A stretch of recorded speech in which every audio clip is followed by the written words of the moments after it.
दोस्तों, क्या कोई नेता एक ही राज्य में लगभग 10 बार मुख्यमंत्री बन सकता है और हर बार अलग अलग पार्टियों के साथ? कभी आरजेडी के साथ तो कभी आरजेडी के खिलाफ, कभी बीजेपी के साथ तो कभी बीजेपी के खिलाफ, और हर बार एक ही सवाल, क्या ये राजनीतिक मजबूरी थी या सत्ता बचाने की कोई रणनीति? आज हम समझेंगे नीतीश कुमार के राजनीति का वो सच जिसने उन्हें बिहार के सबसे लंबे समय तक सत्ता में रहने वाला नेता बना दिया।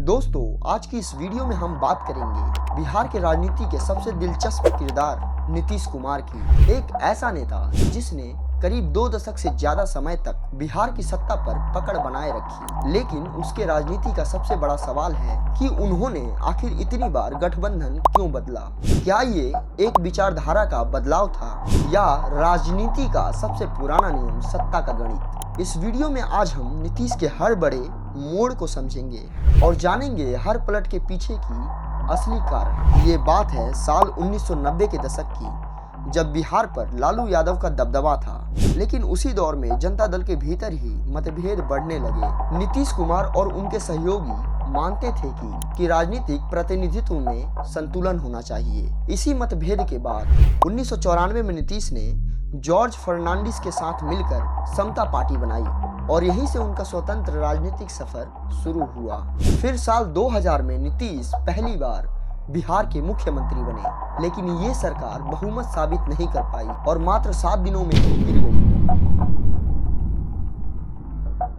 हालांकि ये छोटा कार्यकाल एक संकेत था कि अब नीतीश बिहार के राजनीति के केंद्र में आ चुके हैं। इसके बाद साल 2005 का चुनाव बिहार की राजनीति का सबसे बड़ा टर्निंग पॉइंट था।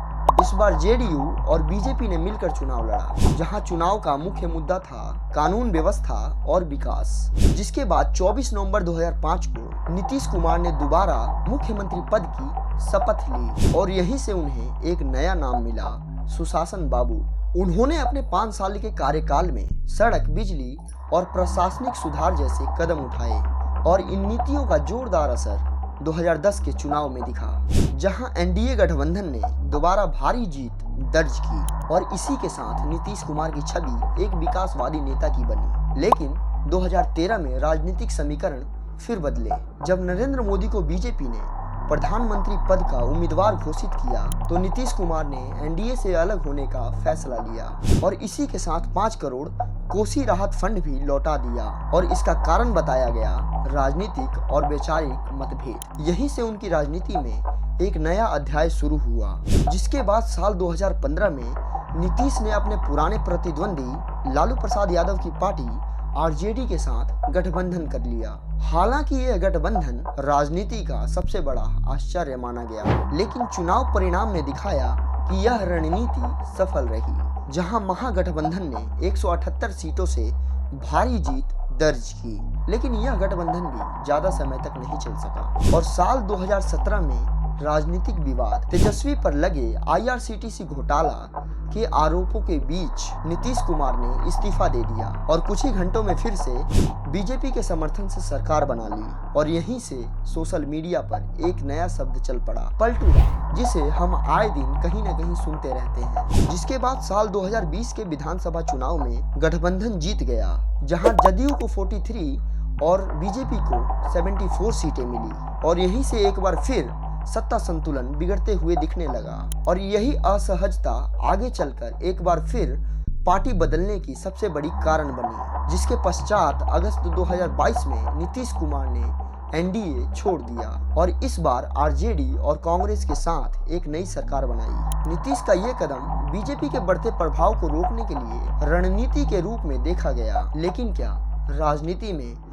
कुछ भी अस्थायी नहीं होता। कुछ समय बाद नीतीश ने फिर से एनडीए के साथ सरकार बनाई, जहां एनडीए को 202 सीटें मिली और नीतीश ने 10वीं बार सीएम पद की शपथ ली और मार्च 2026 में कहानी में सबसे बड़ा ट्विस्ट आया जब नीतीश कुमार ने 4 मार्च 2026 को राज्यसभा सदस्य बनने की घोषणा की। जैसे कि स्रोतों के संकेत हैं, नई सरकार की गठन की तैयारी चल रही है, जिसमें बीजेपी नेता जैसे सम्राट चौधरी और नीतीश के बेटे निशांत संभावित उत्तराधिकारी हैं। यहाँ कुछ सोशल मीडिया पोस्ट में इस्तीफे का दावा है, लेकिन अभी तक कोई भी विश्वसनीय समाचार स्रोतों से पुष्टि नहीं हुई है। क्या इसका कारण हेल्थ था या उत्तराधिकारी बहस या फिर कोई नई रणनीति? हम सभी जानना चाहते हैं कि नया सीएम कौन होगा। तो सवाल है, इतने पलट क्यों? राजनीतिक विश्लेषकों के अनुसार यहाँ 3 बड़े कारण माने जाते हैं। पहला, सत्ता का गणित, जहाँ बिहार की राजनीति जातीय और गठबंधनों के आधार पर टिकी हुई है। यहाँ अक्सर विचारधारा से ज्यादा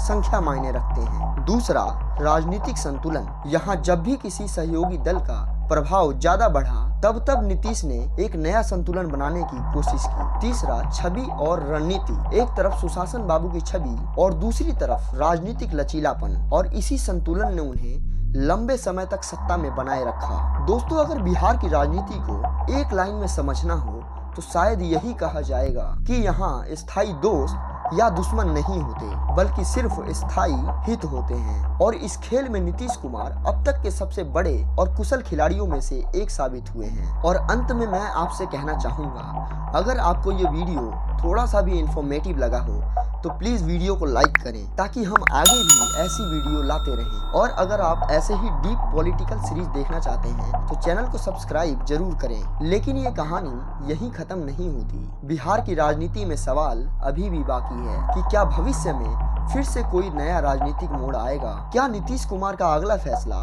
फिर से पूरे समीकरण को बदल देगा, या फिर ये उनका आखिरी राजनीतिक अध्याय होगा? जवाब आने वाला समय देगा। हम अपडेट लाते रहेंगे। वीडियो को पूरा देखने के लिए आपको तहे दिल से धन्यवाद। जय बिहार।